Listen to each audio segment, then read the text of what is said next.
On the news tonight, foreign companies partners Zamfara state government in areas of mining, agriculture, and livestock production.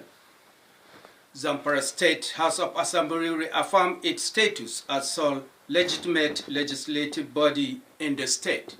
Plus, 17th Emir of Kauranamoda Sanusi Mohammed Asha celebrate 5th year anniversary. My name is Ilyas Allau. Now, the news in full.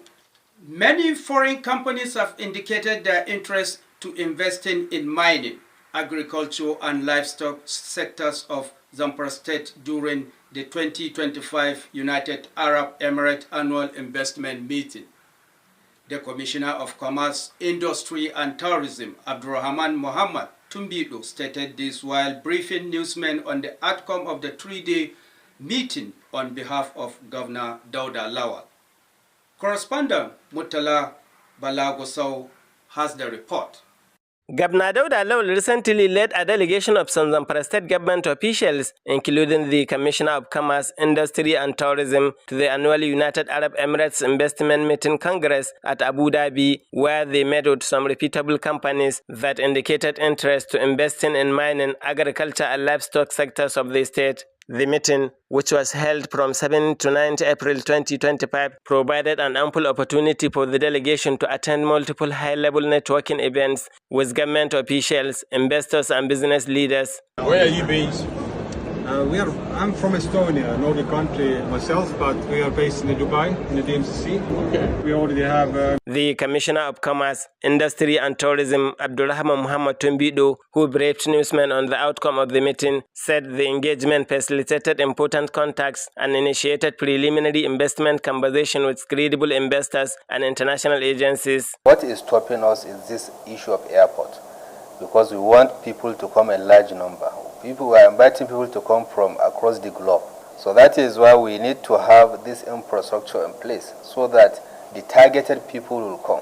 Abdurrahman Tumbido further said several investors expressed their interest in exploring and harnessing business opportunities in Zamfara State. We have a lot of interested parties, a lot of interested companies that are willing to come to the state and invest in this sector.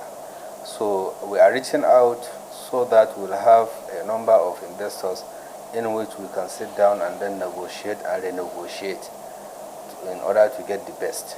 With this development, it is obvious to say that the participation of Zamfara State in the United Arab Emirates Annual Investment Meeting is a clear demonstration of Governor Lawal's commitment to investment and sustainable economic growth, particularly in the solid minerals and agricultural sectors.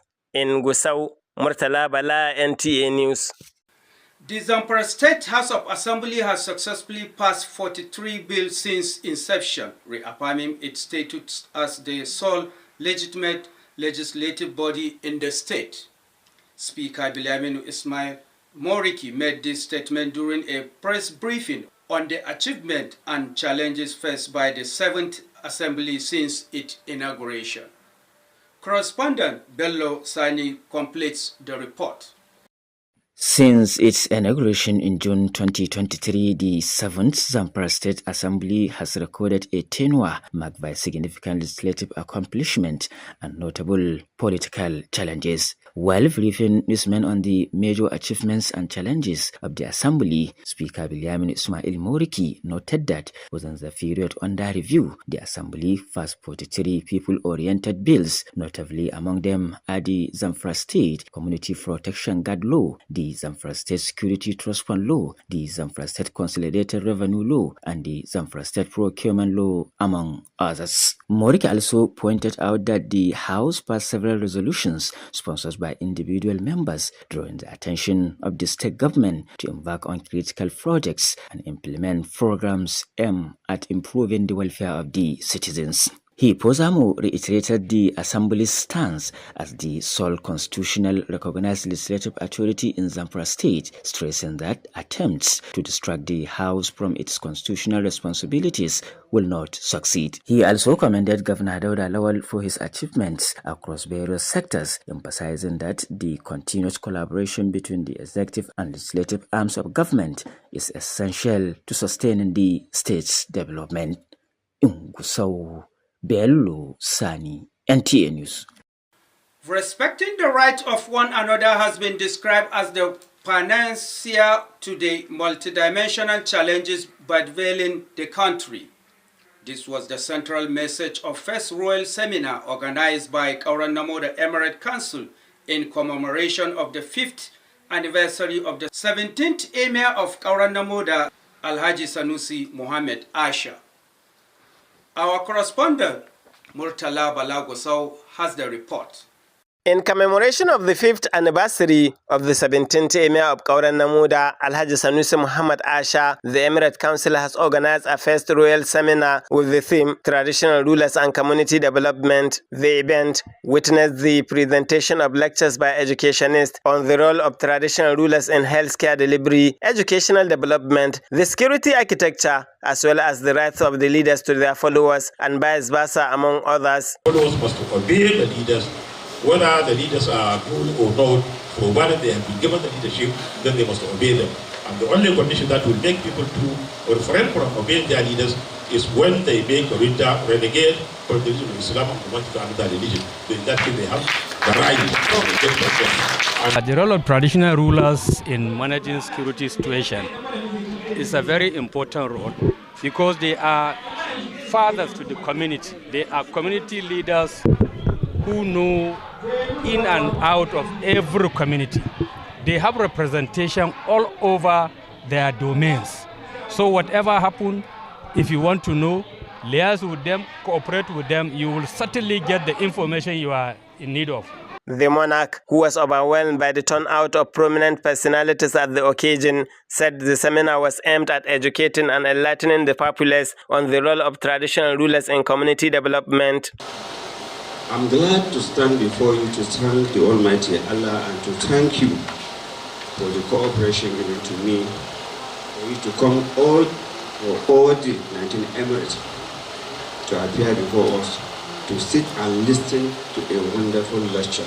Zamfara State Governor Dauda Lawal, represented by Head of Service Alhaji Yakubu Sani Haidara, congratulated the royal father for his landmark achievements within the short period of his stewardship, while calling for more synergy among Emirate councils for the success of the ongoing fight against banditry. I need not to emphasize the records of achievements gained by Dr. Dauda Lawal's administration from inception to date. This abounds in all the sectors of human development, going through the 6-point rescue agenda of his administration. This has included the health sector, the education sector, youth development, and all other facets of human endeavors. Goodwill messages were delivered by various personalities that graced the occasion. High points of the event were the presentation of awards and certificates by the Emir to some important dignitaries, including the General Manager NTA Gusau, Hajiya Zainab Said Abdul Nasir. In Gusau, Murtala Bala, NTA News.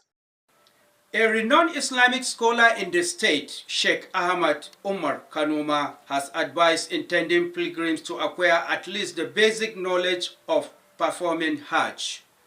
He was speaking at this weekend preaching, which centered on the pillars as well as the do's and don'ts of Hajj exercise. Aliu Shehu reports that Sheikh Ahmad Kanuma maintained that Almighty Allah has cautioned pilgrims against unwholesome behavior such as gossip, backbiting, fighting, immorality, and foul language, among others. The cleric, who is also the chairman of Zamfara State Shura Consultative Forum, has advocated for a Hajj mobile court to arraign violators from the state. He also recommended State Hajj Commission should provide adequate Hajj guides for their pilgrims to achieve smooth and seamless exercise. Sheikh Kanuma then warned pilgrims against show-off and other behaviors capable of spoiling their good intentions. In his remark, the Zamfara State Commissioner for Religious Affairs, Alhaji Suleiman Adamugumi, urged pilgrims not to consider to prioritize the benefit and rewards they will derive from the act of ibadat instead of emphasizing on the amount of money they spend for it. this week, reaching its number 1,260 since inception. In our sports update today, we are going to bring you how one of the Super Eagles striker splashed the 2025 Nigerian Premier Football League winners with gift. Our sport correspondent reports. Super Eagles striker Victor Osimhen has gifted Remo Stars 10 million naira, approximately $6,700 for winning the 2024-2025 Nigeria Premier League title. 5 million naira for the players and 5 million naira for the technical team. Also, President Bola Ahmed Tinubu congratulated Remo Stars Football Club for winning 2025 Nigerian Premier Football League title and encouraged them to dominate African football. Meanwhile, in Champions League, PSG has defeated Arsenal at Emirates Stadium by 1-0 in first leg of semi-finals of 2025 Champions League. PSG scored the only goal in the 4th minutes of play through Ousmane Dembele. This continued up to the end of the 90 minutes. This was the 6th time in Arsenal history and PSG met in Champions League. Arsenal won 2, draw 3, lost 1. This is the first time PSG defeated Arsenal in Champions League. In another thrilling encounter in Champions League match, Barcelona and Inter Milan shared a compelling 3-3 draw in a high-octane Champions League semi-finals first leg clash on Wednesday as Yamal Stars. The second leg of the two matches will be played on the 6th and 7th of this month. With this, we come to the end of our today's news. Good night.